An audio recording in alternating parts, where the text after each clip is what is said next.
ರಾಣಿ, ನನಗೇನು ಈ ಥರ ಟೆನ್ಷನ್ ಮಾಡ್ಕೊಂಡು ಸರ್ಕಸ್ ಮಾಡೋ ಬದಲು ಪೊಲೀಸ್ ಕಂಪ್ಲೇಂಟ್ ಕೊಡೋದೇ ಬೆಟರ್ ಅನಿಸ್ತಿದೆ. ಪೊಲೀಸ್ ಕಂಪ್ಲೇಂಟಾ? ಬೇಡ ರಾಜ, ಅದರಿಂದ ಸುಮ್ಮನೆ ಪ್ರಾಬ್ಲಮ್ ಕ್ರಿಯೇಟ್ ಆಗತ್ತೆ. ಪ್ರಾಬ್ಲಮ್ ಕ್ರಿಯೇಟ್ ಆಗುತ್ತಾ? ಯಾರಿಗೆ? ಅದು ಅದು ಅಮ್ಮ ಪೇಪರಲ್ಲಿ ಅಥವಾ ಟಿವಿಯಲ್ಲಿ ಅಪ್ಪನ ಫೋಟೋ ನೋಡಿದ್ರೆ ಅವ್ರಿಗೆ ಪ್ರಾಬ್ಲಮ್ ಆಗತ್ತೆ.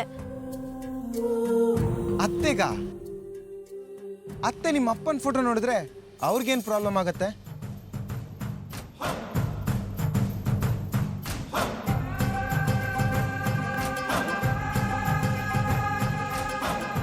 ರಾಣಿ, ನಾನು ನಿನ್ನ ತುಂಬ ದಿನದಿಂದ ಅಬ್ಸರ್ವ್ ಮಾಡ್ತಾ ಇದ್ದೀನಿ. ನೀನು ನನ್ನಿಂದ ಏನೋ ಮುಚ್ಚಿರ್ತಿದ್ಯಾ, ಅದೇನು ಅಂತ ಹೇಳು. ರಾಜ, ಅದು ನಿನ್ನ ಹತ್ರ ಹೇಳ್ದೇ ಇರೋ ವಿಷಯ ತುಂಬಾನೇ ಇದೆ. ನನಗೆ ಅಮ್ಮ ಇಲ್ಲ ಅಂತ ನಾನು ಕೊರಗ್ತಿದ್ನಲ್ಲ, ಈಗ ನನಗೆ ಅಮ್ಮ ಸಿಕ್ಕಾಯ್ತು. ಅಮ್ಮ ಸಿಕ್ಕಾಯ್ತಾ? ಯಾರು? ಬೇರೆ ಯಾರು ಅಲ್ಲ ರಾಜ, ಗೀತಾಂಜಲಿ ಅಮ್ಮ.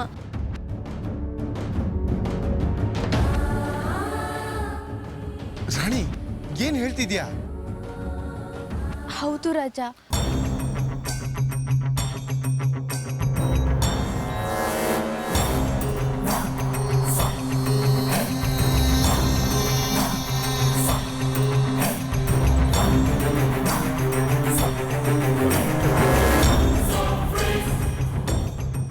ಇದೇ ರಾಜ ನಡೆದಿರೋ ವಿಷಯ.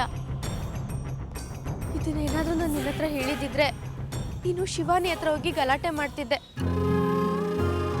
ಅದರಿಂದ ಅಮ್ಮಗೆ ಶಾಕ್ ಆಗಿ ಮತ್ತೆ ಅವ್ರಿಗೆ ಹಾರ್ಟ್ ಅಟ್ಯಾಕ್ ಆಗತ್ತೆ ಅನ್ನೋ ಭಯದಿಂದ ನಾನು ಈ ವಿಷಯನ ನಿನ್ನಿಂದ ಮುಚ್ಚಿಟ್ಟೆ. ದಯವಿಟ್ಟು ನನ್ನನ್ನು ಕ್ಷಮಿಸು ರಾಜ. ಅಂದ್ರೆ ನಮ್ಮತ್ತೆ ನಿಜವಾದ ಮಗಳು ನೀನಾ? ನಂಗೆ ಎಷ್ಟು ಖುಷಿ ಆಗ್ತಿದೆ ಗೊತ್ತಾ?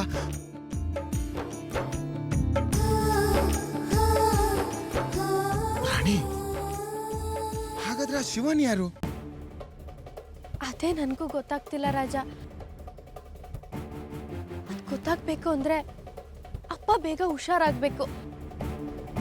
ಅದಕ್ಕಿಂತ ಮುಂಚೆ ಅಪ್ಪ ಈಗ ಎಲ್ಲಿದ್ದಾರೆ ಅಂತ ಗೊತ್ತಾಗ್ಬೇಕು.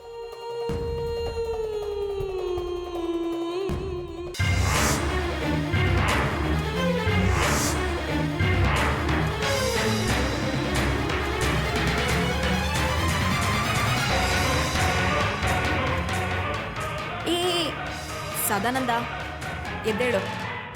ನೀನು ರಾಣಿ ಮನೆಗೆ ಹೋಗ್ಬೇಕು ತಾನೆ? ಅಲ್ಲಿದೆ ನೋಡು. ಎದ್ದೇಳು, ಎದ್ದೇಳು, ಬಾ.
ಅಂತೂ ಸದಾನಂದನ್ನ ಮೈಸೂರಿಂದ ಬೆಂಗಳೂರಿಗೆ ಕರ್ಕೊಂಡು ಬಂದಾಯಿತು.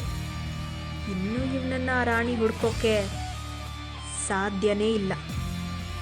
ಎಲ್ಲಾದರೂ ಗಾಡಿ ಕೆಳಗೆ ಬಿದ್ದು ಸತ್ತೋಗ್ತಾನಷ್ಟೆ. ಪಾಪ ರಾಣಿ ತಂದೆ ಇಲ್ಲದೆ ಅನಾಥೆ ಆಗಿಬಿಡ್ತಾಳೆ.